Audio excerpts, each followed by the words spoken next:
WNST, Towson, Baltimore, and Baltimore Positive. We are, where's the Baltimore Positive Classic before I even get this thing going? We're at Koco's Pub. We are in beautiful Lauraville. It's all brought to you by our friends at the Maryland Lottery. Giving away the instant lottery scratch-offs. People behind me, there's winners back here. They just don't know it yet. Our friends at Window Nation also putting us out on the road, 866-90Nation. New offers for the end of summer. Obviously, baseball getting going. The Orioles back in town. Luke's out at the ballpark. We got the Maryland Crab Cake Tour on the road. I would be remiss if I did not say that next week we're going to be on the west side of town at the Beaumont in Catonsville next Thursday. There's a rumor I've got a Hall of Famer stopping by. That's all I'm going to say. And then on August 3rd, we celebrate 25 years, wow. WNST, August 3rd. I'm going to be over Costas. I'm going to be cracking crabs. Leonard Raskin has given me the official 25th anniversary crab mallet, and it's very special, Senator McCray, because it's got Raskin Global on the side and crack crabs, but you can open beer on the other side. It's a special mallet. Only I have one of these, so we'll be putting this in action August 3rd over Costas. Then on the 4th at Drug City, people are lining up, hitting me, telling me they're stopping by, and they're bringing old pictures of me. I'm looking for a Cito Sucks shirt from 1993. It's the 30th anniversary of the All-Star Game. Can't come down here without having you by. And I did not invite Mayor Scott. We're going to get together a little later on in the summer. But the last time we were here, dude, masks on you, masks on me. That is true. Masks on patrons, carry out. Are we open? Are we not? Tell me, Mayor Scott. Where are we? 2 years later, to get back here with Marcella, who I love, she fed me. You're going to have to talk the whole segment because I'm fat and happy. It's good to see you on a summer day. What's going on, Senator? It's great to see you, brother. Just welcome to the 45th again. Sorry we can't be joined by Mayor Scott, but I'm sure that he'd love to be here, especially with these crab He's cakes. got business, and I just didn't hit him. I mean, I put this together 2 weeks ago because Marcella and I have been at this for like 2 years. I'm like, I'm coming back in. Everybody keeps saying, Todd Shores, when are you going back to Marcella's? All my friends from the east side eat over here. The mayor eats here. You eat here. Rasig eats here. So this is a great day to do this. And, you say, welcome back to the 45 and all that. First things first, where is your district? Because I messed up to some degree because I hit Odette Ramos to begin with, and her district starts right.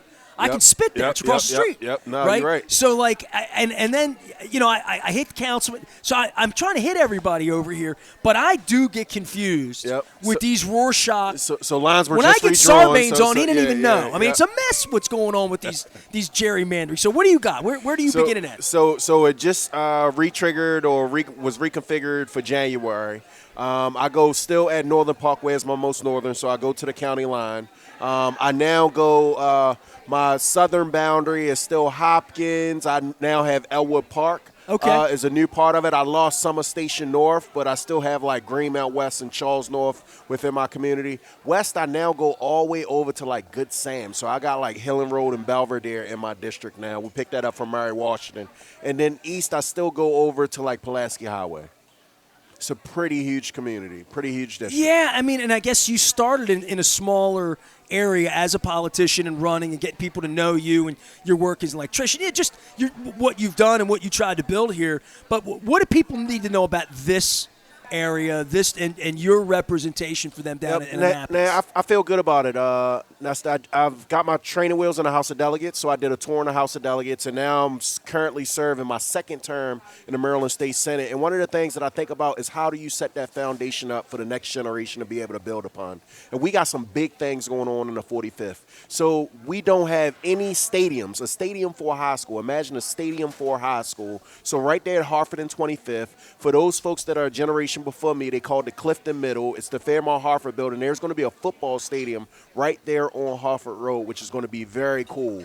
And when you look adjacent to that. And when's that get done? That gets done in about 2-3 years. So we're setting the foundation for it. If you look at Lake Clifton campus, the Lake Clifton campus, Morgan just purchased that campus. So at first it was sitting empty, but now we have an anchor institution that's now purchased it. We've got a big vision for it. One of the things the first thing that Dr. Wilson want to do is an arbitorium to make sure that when we have graduations, he's not handing out 2 or 3 tickets. He can invite as many people from your family to come to see the graduates, the scholars come out of Morgan State University. I also think about another big thing that's huge for me is food insecurity. So a number of our communities in the city of Baltimore do not have healthy food options. right down there in the Old Town footprint, we're going to be getting our first supermarket in East Baltimore than we've had in decades now. So we've lost some, but well, I mean, I've heard about yep. this, and obviously I do the show down at Fadley's, and I was at Lexington Market with Paul Rupert 2 weeks ago. If you heard on the station, us talking about the old market, the new market, where people get their food, where supermarkets are. I live downtown. There were limited options there. I did a lot of my shopping in the suburbs, honestly. I mean, I work with Wise Markets, obviously. I know there's a little Safeway that's been up the street here in the city for a period of time, but like the desert, food desert, right? So to give you a visual, when you're talking about places like South Clifton Park, when you're talking about Berea, when you're talking about McElderry Park, those communities, Oliver, New Broadway East, they don't. Where do they go to get? So you either have to go to, like you said, you have to be transit. You have to be transit opportunities. You may go out and come all the way up to a Safeway when that shouldn't be. It should be walkable options within the community. And I'm so glad that being able to work with Danny and Dana Henson that we've been able to secure a supermarket that'll go at that intersection of Orleans and Central Avenue. So that'll be very, very cool. That's the heart of Old Town, right? That's the heart of Old Town Mall. I mean, Old Town's got like this incredible history, and most of my lifetime when I've gone through, it's been troubled. I mean, I remember at one point it was in the 80s, maybe early 90s, and I live down that way. I get my Chinese food right around the corner from there. So, I know the neighborhood well, and I drive up. I call it the old Sears building. Mm-hmm. You call it the courthouse, right, at North Avenue. But, that whole corridor there, when you think about – look, my wife spent 155 nights in the hospital at Hopkins, right, fighting in 14 and 15. So I was in that neighborhood just all the time, right? And I would see things there and say, there's been an investment made in certain areas. Certain areas that sort of come back to life, in other areas, Old Town. So talk to me about that, because really it was always a shopping area, right? I mean, a lot of the areas on the east side, the bus lines, because I was on those buses as a kid coming from Dundalk, they were shopping areas. They were places people went to buy things. No different than White Marsh Mall or East Point Mall and different malls that we grew up with, but it was a mall, right? Literally. No, things shift. As technology grows, as things happen, we shift.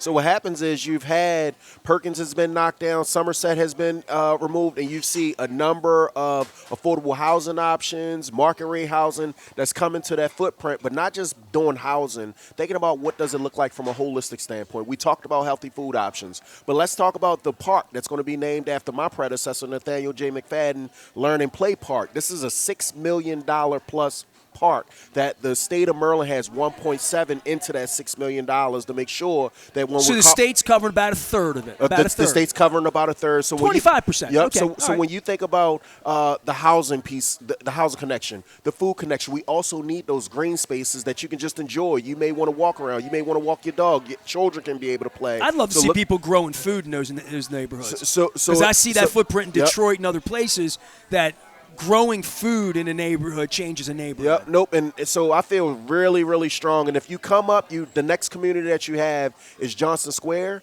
I just was at a groundbreaking for the Ambrose Kennedy Pool, but I'm so happy about the work that Rebuild Johnson Square is doing as they're thinking about St. Francis is one of their school partners. Johnson Square Elementary is one of their school partners. So thinking about that, you see, if you come up Biddle Street, the 400 block, you'll see all those houses knocked down. But Rebuild Metro is working with their partners to do teacher housing. Look at that concept when you think about dorms and how they have shared kitchen spaces and shared things. So they're looking at how do we recruit teachers within our school system and being able to have a place where young teachers may want to cohabitate with each other and being able to do that right there on that 400 block of Biddle Street. We subsidized that by about $500,000 this legislative session, which was a pretty cool. Well, giving teachers a better life, that sits at the heart of education. I mean, parenting, crime, affordable, all of those things, but who's teaching our children, right? And that's not a Tommy Tuberville talking point. That's not I don't mean it like that. I mean, I was a young person at one point. One of my roommates was a teacher. Girls I dated were elementary school teachers in the city. And anytime I talk to teachers, it's, Kleenex in the room, just little silly things to put that they go out of pocket for. So many teachers go out of pocket for this. Something that local governments could do is go into pocket and say these are things This is It's going to be a just benefit incentivize. for you. It's a benefit to be a teacher. You know? Being able to incentivize and make sure that we can help with that declining population, the declining population of folks that's going in that profession, and making sure that we're doing everything that we can, because it's not easy being a teacher. At the end of the day, they're working with all professions to make sure that we can have a successful future from that standpoint. So why don't we make sure that we engage them, but make sure that we engage them in the right way through a housing perspective. If you go a little bit further up, you'll also see on that corridor where you talked about the old Sears, the Great Blacks and Wax Museum, and the work that they're doing. Been there forever, yeah. Been there forever. If you look at the facade piece, Dr. Martin has done like phase 1. They're working on making sure that it's ADA compliant and making sure that they can think about what does it look like, a holistic standpoint from a whole it's block. An old building, from a whole man. block. It is a very old building, Yeah. and just making sure that we do that. But we've complimented them. I want to say the last 4 to 5 years, we've got about $4 million into making sure that we invest within our arts and culture right there on our North Avenue corridor. If we come up a little bit further, you got the 4x4, and you have like Bel Air Road and North Avenue. You've seen the demolition that has taken place because of all of the vacant and the going in the wrong direction from that standpoint. But we're working with Plush Jones and the partners from that standpoint to make sure that we can do something, because that's a very important intersection, Bel Air Road, North Avenue, What's and the Gay, name where of it meets at. the high rise over there that one of the foundations was involved in the city? It might have been Matt Gallagher's group, but there was a high rise over there. It's been there a period of time, just south of North Avenue, right, Bel Air Road. You know where the cemetery is, just a little bit south of there. I saw some investment happening over there. This is before the fire in 15 and all that. But, that side of the Mary Harvin Transformation Center. There you go. Thank you. Yep. There you go. You had me I had rolling. to get the name. Dante Hickman and the Mary. I had to get the name. Yeah, the senior housing that just got put up. But that's been there for, a decade now. At least a decade, yep. Yeah. And that was a great addition to the 45th, and glad to see all of our partners collectively come together when I the was fire there when did take they place, opened it. So I got invited to an event over there. It was a number of years. Senator Cory McCray's here. We're Koco's. I'm going to be giving away instant lottery scratch-offs. I said to you, I don't have, this huge list of this and that. I mean, I've been sitting here talking about the Orioles and the All-Star game and Ravens season and these rockfish that are eating the crabs, or not rockfish, excuse me, catfish eating the crabs in the tributaries. So I've been, on all of these issues. But the city itself, and, look, it leads with what happened with 30 unfortunate souls in South Baltimore a week and a half ago. And we talk about crime, we talk about education, where we are post-COVID. Give me some positive signs you see, because, I do drive through the city all the time. I was over Wilkins Avenue 2 weeks ago at Spiritual. I do the tour every week. I'm on the other side. I'll be in Catonsville next week. I see things that, as I said, come back to life, and it always comes back to people.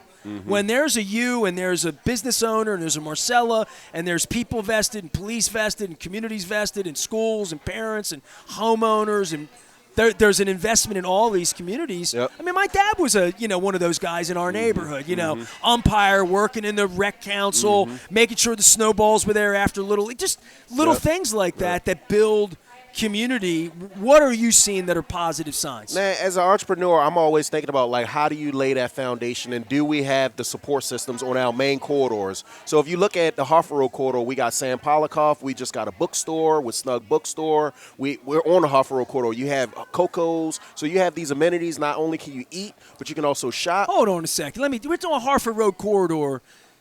Who's got the peach cake? I brought some peach cake. Did we eat the peach cake already? Is it long gone? It's gone? Well, I stop at Fenwick. So you talk about things here that are great about, Harford Road corridor. Subliminally, it's not that I didn't want to be at Coco's today, but I wanted to find a place that was between my house and the bakery had to be on the way. Okay. So I'm on Harford. All right. I do my hot yoga on Harford Road. I get my Chinese food on Harford Road. I'm a Harford Emerald Tavern. I'm gonna be singing there next Saturday night. Man, I met Marcel at Emerald Tavern 30 years ago. Football was before we had a team here, man. We used to watch. Wow. Harvey had the satellite dish on Harford Road every Sunday. I was a Houston Oilers fan, and this is when we didn't have a team. So I would go over every Sunday with my Oilers stuff on, and we would. It was a Browns bar, believe it or not. But we would watch the Oilers play. So when you say Harford Road, and I think, passing Gills, passing all these places, that are a part of Baltimore, man. I drove south down here, and I thought, I'm passing this place and this place and this memory and that memory and this memory and this old girlfriend and this old buddy and Mickey Cachella's from Hamilton. Every time I talk, Hamilton. Yep. So, yeah, this is a great part of Baltimore, man. I feel real strong about it. Like on the Hoffa Road corridor, we're pretty strong. On Bel Air Road, we're building up. In the neighborhoods like the 4x4, we've got 3 of our nonprofit partners. Talk about the 4x4. What does that mean? So the 4x4, you're right. You are so right, because in Baltimore we got our own lingo. Yeah, so man. like the 4x4 is a neighborhood that has 4 streets. So you got Elmore, Ravenwood, Emily, and Lindale. So on those 4 streets, unfortunately, Nestor, you have 700 some homes, and you had 200 plus vacant homes. So what we did with those 4 streets is we brought in 3 partners. We brought in St. Ambrose, we brought in Habitat for Humanity, and we brought in Nehi, and said that we want to decrease the vacancy within these neighborhoods. We're going to work with the city and our court system to make sure that we take them out of bad landlords or bad folks' hands, and make sure that we get them in the nonprofits that want to create affordable housing opportunities for folks. And we've been seeing that shift happen, and I'm thankful for those 3 partners, because now we can go over and leave the 4x4, because we've set that blueprint up, and now we're over in Darley Park, working towards Darley Park off of the Hoffa Road corridor. And for folks that may not know where Darley Park, I'm talking about like Normal Avenue, 25th Street, Darley Avenue, things of that nature, adjacent to Chum and South Clifton Park, but taking it in small chunks, get the right partners, and then move to the next ones, because we have that blueprint. Well, the Senators here, you say it's a little easier when you're not in session, summer here. I think it's easier when we don't have masks on doing this thing. I'm going to keep you here a little overtime. I'll do more city, crime, all that. But tell everybody what you do in Annapolis, and when you're going around talking to constituents, and you talk about all, and there's no notes here, you know these people, your area, which is why I love having you on, because I feel like I just get like a little, put the temperature in, say, what's going on down here, bring the senator in. But the work that gets done in Westmore and 8 years at Hogan and federal money. I heard the other day Orioles are trying to get federal money as part of what they're doing down at the stadium. Transportation money's here. Wes is talking red line. Mm-hmm.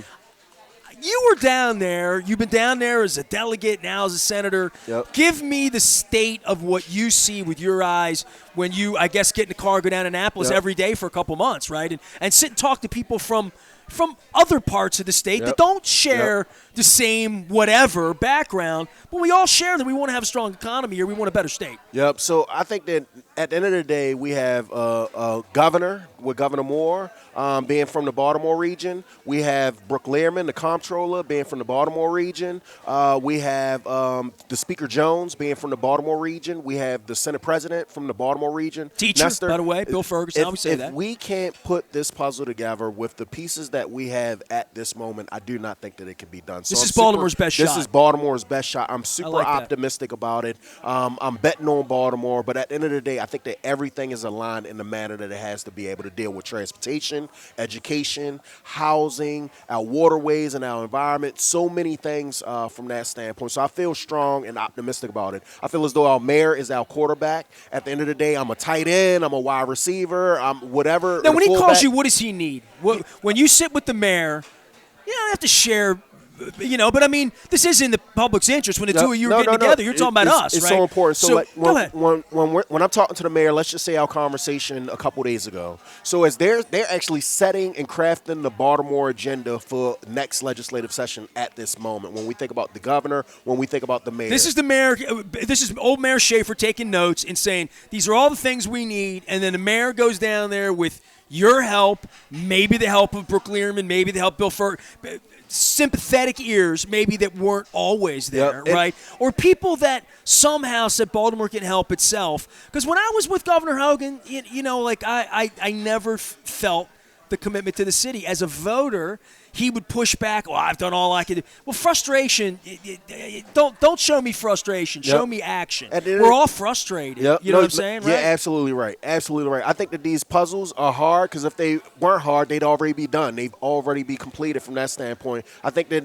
people didn't elect me to make excuses about why things can't be done. At the end of the day, they want us to put points on the board and figure out that way. So every path is not easy to charge and get up that hill from from that standpoint. So when I'm caucusing with the mayor, he's saying, hey, what do we feel as though is achievable? What do we feel as though is doable? What are some of the obstacles that are going to be in our way in order for us to achieve these big things that we're trying to get done that people think are impossible from that standpoint? So it's like a three-dimensional chessboard because the problems are that deep, Nestor, but making sure that we can actually play and win that game. And as we've lost population, it gets even tougher because the power has been focused over there on the other side of Maryland in Montgomery and Prince George's.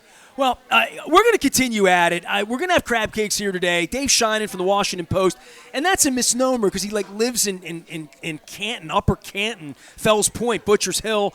He's going to be coming by talking about baseball, Olympics, sports. Mike Rosigliano, my dear friend, lives in the neighborhood. We're in Lauraville. It's a great place. We're at Coco's Pub. Come on by. It's a little piece of paradise here. Get a Marcella margarita. Help yourself to one of those crab cakes. She brought me... I said, listen, I want to try some stuff. She brought me these coconut shrimp that were unbelievable. Oh, my God. Raspberry jalapeno. Then she brought me cream of crab soup, sherry and that delicious. And then she brought me crab soup, Maryland crab soup, that tastes like my mom, so you know I loved it. And then on top, and then I wanted a Greek salad too. And they rolled me from the bar over. How does a police officer was in here eating with me? He rolled me up here, and I said to her, I'm like, I need a nap before the senator gets here, man. I can only imagine. They feed you too good over here, man. Sound like it. Yep. No, I see a lot of my friends. They'll post pictures on Facebook. You know where I'm at, or this or that. Right. So, but you're eating something I'm not eating right now. I tell Marcella that when I have folks that's from out of town and they say, "Where's the best crab cakes?" This is where I'm bringing them at. Well, that's where the mayor comes to, right? Yep. So, listen, I'm non-denominational because I love them all. But I will say this. Last night I was really hungry before I went to bed, and I thought, nah, I'm going to get some peach cake. So I brought some peach cake here, and Al up at Fenwick Bakery has told me that at 2 p.m. on my 25th anniversary at WNST, which is August 3rd at Costas, he's going to be bringing by peach cake to serve to some folks over at Costas. Oh my so if God. you're over with us, this is fresh. When I brought this into Marcel and the gang, it was actually still warm when it got here. So I'm showing this off. She's making crab cakes back there. Smile. I'll bring more next time. I swear I will. So, but they got everything. It's Harford Road. It's Baltimore. We got all the good stuff. Senator Cory McCray's here from the 45th. We're in the 45th. I got my crab mallet. We are celebrating 25 years. I'm giving away Maryland Lottery instant scratch-off tickets. This has been a lucky batch. I had some winners. Nice. A couple weeks. I did. I Nice. had a couple really big winners up local a couple weeks ago up in Falston. So we're giving these away. Our friends at Window Nation. I got my sloppy floppy hat. Appreciate them. 866-90 Nation. We're going to step out, take a break. Going to come back. I want to talk crime, educate, all the hard things. I want to have some fun. And also want to talk about, just sort of summer in the city and pools and different things that are going on here. Because after the plague, the summer, we're coming back. Yep. The city's coming back. Yep. We're having festivals again. We're having people out again. Ball games. Good ball games with a good baseball team. Back for more Cocos. I'm Great Nestor. baseball team. Only great after the parade, all right? All right. You got to make sure the parade gets into the 45th. I'm Nestor. We're back for more on WNST AM 1570, Towson, Baltimore. The Crab Cake Tour at Coco. Stay with us.